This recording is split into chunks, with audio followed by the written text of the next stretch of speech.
નમસ્કાર ગુજરાત વાસીઓ, ફરી એક વખત આપ સર્વે મિત્રોનું હાર્દિક સ્વાગત છે આજના તાજા અને નવા હવામાન સમાચારના વિડીયોની અંદર।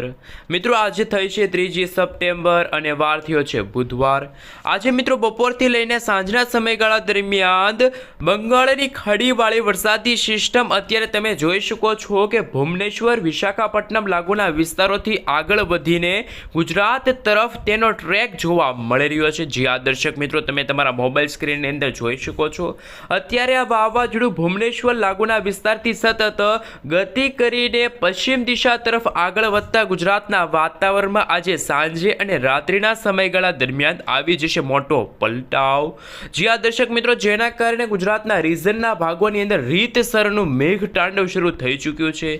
છેલ્લા 2 દિવસથી ગુજરાતમાં વરસાદે છે મિત્રો વિરામ લીધો હતો, પરંતુ આજે બપોરે અને સાંજના સમયગાળાથી જ ગુજરાતમાં વરસાદનું જોર ફરી એકવાર વધ્યું છે।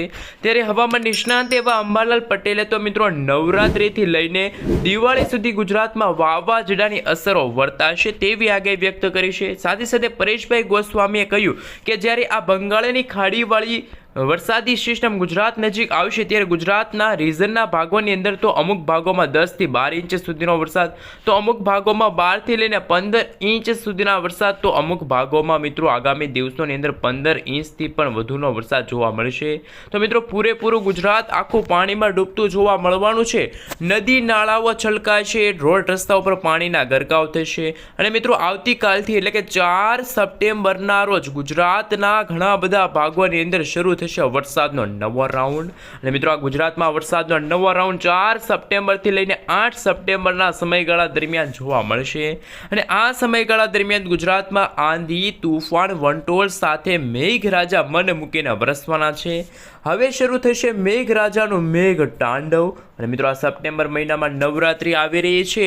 નવરાત્રિને લઈને પણ અંબાલાલ પટેલે પોતાની આગાહી વ્યક્ત કરી છે। ખેલૈયાઓના રંગમાં ભંગ પાડશે આ વરસાદી સિસ્ટમ। જે આ દર્શક મિત્રો છઠ્ઠા નોરતાથી લઈને દશેરા સુધી ગુજરાતમાં ભારેથી અતિ ભારે વરસાદની સંભાવના જોવા મળી છે। ખાસ મિત્રો ગુજરાતના દક્ષિણ ગુજરાતના ભાગોમાં નદીઓ બે કાંઠે વહેશે। આ સાથે જ ગુજરાતમાં ફરી એકવાર આ વરસાદનો રાઉન્ડ અને આ સપ્ટેમ્બર મહિનાના અંતિમ દિવસો સુધી આ ગુજરાતમાં ચોમાસું ચાલવાનું છે અને ગુજરાતમાં 30 સપ્ટેમ્બર પછી વિધિવત રીતે ચોમાસાની વિદાય પણ જોવા મળવાની છે। પરંતુ અરબ સાગરનો દરિયો પણ અત્યારે ફરી એકવાર સક્રિય થતા ગુજરાતના સૌરાષ્ટ્રના દરિયાઈ કાંઠાના ભાગોની અંદર કરંટ જોવા મળી રહ્યો છે। દરિયાઈ કાંઠાના ભાગોમાં 50 થી લઈને 60 કિલોમીટર પ્રતિ કલાકની ઝડપે તોફાની પવનો ફૂંકાતા આગામી 3 દિવસ સુધી માછીમારોને દરિયો ન ખેડવા સાવચેત રહેવા માટે અપીલ કરી છે। અને મિત્રો આવતીકાલથી એટલે કે 4 સપ્ટેમ્બરના રોજ ગુજરાતમાં વરસાદનું જોર વધશે અને ગુજરાતમાં 4 થી લઈને જે 8 તારીખનો જે સમયગાળો છે ત્યારે વરસાદનો નવો રાઉન્ડ શરૂ થવા જઈ રહ્યો છે। પરંતુ 5 તારીખ, 6 તારીખ અને 7 તારીખ આ 3 દિવસ છે ગુજરાત માટે ભારેથી ભારે સાબિત થવાના છે। કારણ કે બંગાળની ખાડીમાં લો પ્રેશરવાળી વરસાદી સિસ્ટમ હતી, ત્યાર પછી તે ભારતના જમીન માર્ગ તરફ આવીને તે વરસાદી સિસ્ટમ વેલ માર્ક લો પ્રેશરના એરિયામાં કન્વર્ટ થઈ અને ત્યાર પછી તે ગુજરાત નજીક આવતા તે ડિપ્રેશન અને ત્યાર પછી ડીપ ડિપ્રેશનના એરિયામાં ફેરવાઈ જશે તો ગુજરાતમાં ખરેખર વાવાઝોડું મચાવશે તબાહી। જે રીતે મિત્રો તમે જોઈ શકો છો 4 તારીખના રોજ જેમ સમયગાળો પસાર થતો જશે તેમ તેમ આ વરસાદી સિસ્ટમનો વિસ્તાર, આ વરસાદી સિસ્ટમનો ઘેરાવો અને આ વરસાદી સિસ્ટમની જે અસરો છે ગુજરાત ઉપર વર્તાતી જોવા મળવાની છે। પરંતુ એવું લાગી રહ્યું છે કે આ વરસાદી સિસ્ટમ ગુજરાત નજીક આવીને ફરી એકવાર યુટર્ન લેશે અને ભારતના ઉત્તર ભારત, મધ્યપ્રદેશ લાગુના વિસ્તારો તરફ આ વરસાદી સિસ્ટમ છે આગળ વધી શકે છે। આ મિત્રો એને જોતાને લઈને હવે મિત્રો તરફથી અમદાવાદ હવામાન વિભાગ તરફથી સમગ્ર ગુજરાત રાજ્યનો નકશો જાહેર થયો છે। એ નકશા વિશે વાત કરીએ તો કયા વિસ્તારમાં કેવા પ્રકારનું એલર્ટ હવામાન વિભાગે જાહેર કર્યું છે।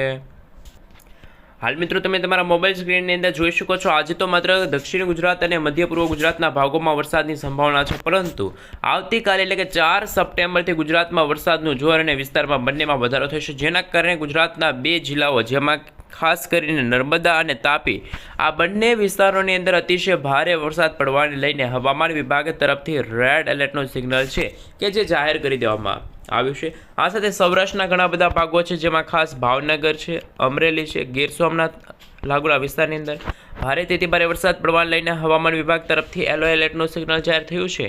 ગુજરાતના દક્ષિણ ગુજરાતના સુરત, તાપી, નવસારી, દમણ, દાદરાનગર હવેલી આ સાથે મિત્રો તમે જોઈ શકો છો વલસાડ લાગુના વિસ્તારમાં પણ અતિશય ભારે વરસાદ પડવાને લઈને હવામાન વિભાગ તરફથી મિત્રો ઓરેન્જ એલર્ટનું સિગ્નલ છે કે જે જાહેર કરી દેવામાં આવ્યું છે 6 તારીખ 5 તારીખના રોજ તમે જોઈ શકો છો, જેમાં 5 તારીખના રોજ ઉત્તર ગુજરાતના ભાગોની અંદર વરસાદની માત્રા અને વિસ્તારમાં વધારો થશે. સૌરાષ્ટ્રના ભાગોમાં પણ જેમાં ખાસ વાત કરીએ તો જૂનાગઢ, રાજકોટ, બોટાદ, અમદાવાદ લાગુના વિસ્તારમાં પણ વરસાદની શક્યતા ખૂબ જ વધારે જોવા મળી છે. સાથે સાથે મિત્રો તમે જોઈ શકો છો કે 6 તારીખના રોજ ગુજરાતમાં 100% વિસ્તારોમાં એટલે કે સાર્વત્રિક વરસાદ જોવા મળશે. અમુક ભાગોમાં 4 થી 8 ઇંચ સુધીના વરસાદ જોવા મળશે, તો અમુક ભાગોમાં 12 ઇંચ સુધીના વરસાદ. તો ગુજરાતમાં અમુક ભાગોમાં તો 15 ઇંચથી પણ વધુનો વરસાદ છે એ ગુજરાતમાં હવે પછીના દિવસોની અંદર જોવા મળશે. જેમાં મિત્રો 7 તારીખના રોજ તમે જોઈ શકો છો વરસાદી સિસ્ટમના કારણે ખાસ દેવભૂમિ દ્વારકા છે, જામનગર છે, મોરબી છે, સુરેન્દ્રનગર છે. આ સાથે ખાસ કરીને તમે જોઈ શકો છો બોટાદ, રાજકોટ લાગુના વિસ્તારની અંદર હવામાન વિભાગ તરફથી ઓરેન્જ એલર્ટનું સિગ્નલ છે જાહેર કરી દેવામાં આવ્યું છે. પરંતુ 8 તારીખથી ગુજરાતમાં વરસાદનું જોર અને વિસ્તારમાં ફરી એકવાર ઘટાડો જોવા મળશે. તો મિત્રો આ વરસાદી રાઉન્ડ છે એ 4 તારીખથી શરૂ થવા જઈ રહ્યો છે. 4, 5, 6 અને 7 આ 4 દિવસ ગુજરાત માટે ભારે તેથી ભારે સાબિત થવાના છે. માછીમારોને પણ સાવચેત રહેવા માટે હવામાન વિભાગે અપીલ કરી છે.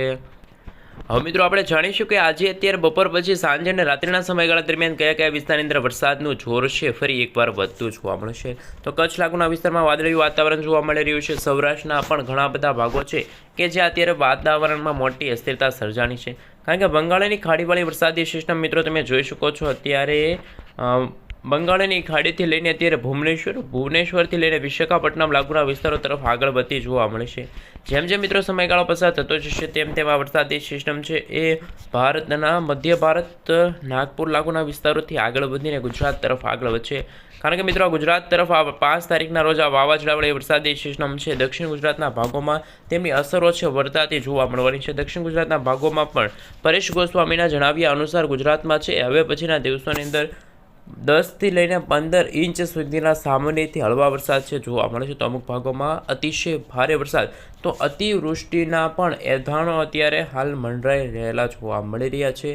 આ મિત્રો જેમ સમયગાળો પસાર થતો જશે તેમ તેમ આ વરસાદી સિસ્ટમની અસરો દક્ષિણ ગુજરાત આ સાથે અરબ સાગરના દરિયાકાંઠાના ભાગોમાં જેમાં ભાવનગર છે, અમરેલી છે, ગીર સોમનાથ લાગુના વિસ્તારમાં છે એ અસર જોવા મળશે. અને આ વાવાઝોડાની અસરોના ભાગરૂપે આગામી 2 દિવસ ગુજરાતવાસીઓને સાવચેત રહેવું પડશે, જેમાં 5 અને 6 તારીખ તો આ વરસાદી રાઉન્ડનો મુખ્ય દિવસ છે, જેના કારણે ગુજરાતમાં છે મિત્રો અતિશય ભારે વરસાદ અને વીજળીના ચમકારા કડાકા ભડાકા સાથે છે એ ધોધમાર વરસાદની સંભાવના જોવા મળી છે. પરંતુ 7 તારીખના રોજ એ વરસાદી સિસ્ટમ મધ્ય ભારતના ભાગોથી લઈને યુટર્ન લેશે, જેના કારણે રાજસ્થાન લાગુનો વિસ્તાર છે, ઉત્તર ભારતના ભાગો, ઉત્તર ગુજરાતના ભાગોની અંદર પણ આ વરસાદી સિસ્ટમનો અસરો છે જોવા મળશે. 9 તારીખના રોજ એ વરસાદી સિસ્ટમ છે એ નાબૂદ થઈ જશે, પરંતુ 9 તારીખના રોજ બંગાળની ખાડીવાળી વરસાદી સિસ્ટમ ફરી એકવાર સક્રિય થશે, જેના કારણે 10, 11, 12 તારીખના રોજ ફરી એકવાર બંગાળની ખાડીથી લઈને મધ્ય ભારતના ભાગો તરફ એક વરસાદી સિસ્ટમ સાયક્લોનિક સર્ક્યુલેશનવાળી વરસાદી સિસ્ટમ બનવા જઈ રહી છે. આ મિત્રો ગુજરાત નજીક ઉપરાઉપરી 2-3 વાવાઝોડા આગળ વધશે તો ગુજરાતમાં ફરી એકવાર મેઘ તાંડવ શરૂ થવા જઈ રહ્યું છે.